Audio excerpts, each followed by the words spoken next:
దినమెల్ల దేవుని దయలో దేవుని కృపలో మనల్ని కాచి కాపాడిన దేవుని స్తుతించి నిద్రపోయే ముందు ఈ వాక్య ధ్యానం చేసుకుని పడుకోండి. యెషయా గ్రంథము 58:8 వచనంలో ఈ విధంగా రాయబడింది, పిల్లరా, స్వస్థత నీకు శీఘ్రముగా లభించునని.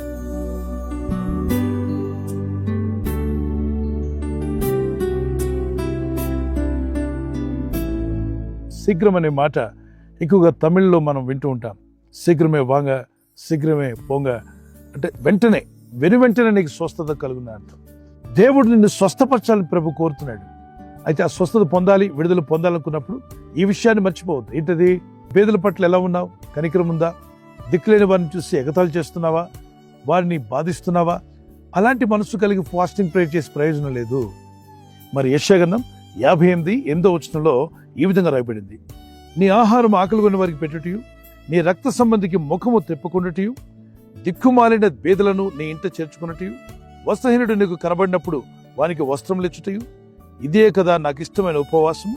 అలాగూ నువ్వు చేసిన ఎడ్ల నీ వెలుగు మేకో చుక్కవలె ఉదయించు, స్వస్థత నీకు శీఘ్రముగా లభించు.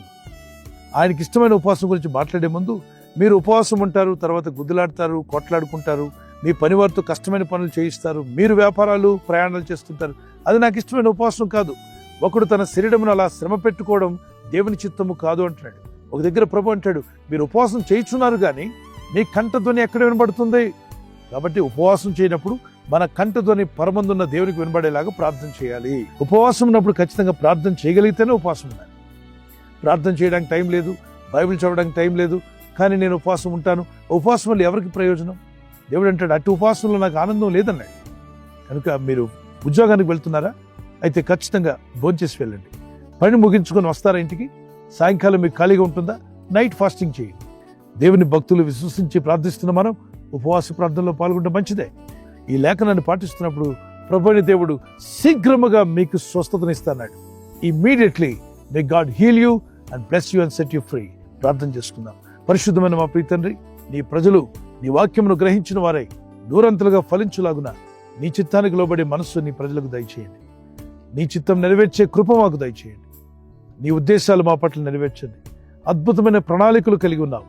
నీ ప్రణాళికలు మా కుటుంబాల్లో, మా జీవితాల్లో, సంఘాల్లో నెరవేరునుగాక. అయ్యా, ఎవరికైతే స్వస్థత లేదు, ఆత్మీయ స్వస్థత, మానసిక స్వస్థత, అలాగే ఆర్థిక పరంగా అన్ని రంగాల్లో నీ ప్రజలు వర్ధిల్లులాగున సంపూర్ణమైన స్వస్థ అనుగ్రహించండి. అనుదినము నీ కృపను, నీ దయను తలుచుకుంటూ నిన్ను స్తుతిస్తూ జీవించే కృపను మాకు దయచేయండి.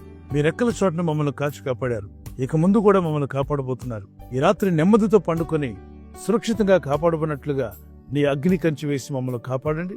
మీ చిత్తములో కొనసాగే కృప అందరికీ దయచేయమని యేసుక్రీస్తు ప్రశస్త నామములో మీరందరికీ చక్కని నిద్ర దయచేసి తెల్లవారు లేచి కృపను మాకిమ్మని క్రీస్తు నామములో అడిగి వేడుకుంటున్నామా పరలోకపు తండ్రి, ఆమేన్. God bless you. ఈ వాగ్దానం మీతోనే కాకుండా అనేకులకు షేర్ చేయడం మర్చిపోవద్దు. అలాగే ఈ యొక్క ఛానల్ సబ్స్క్రైబ్ చేసి ఇతరులతో కూడా చెప్పి సబ్స్క్రైబ్ చేయించండి. Good night. God bless you.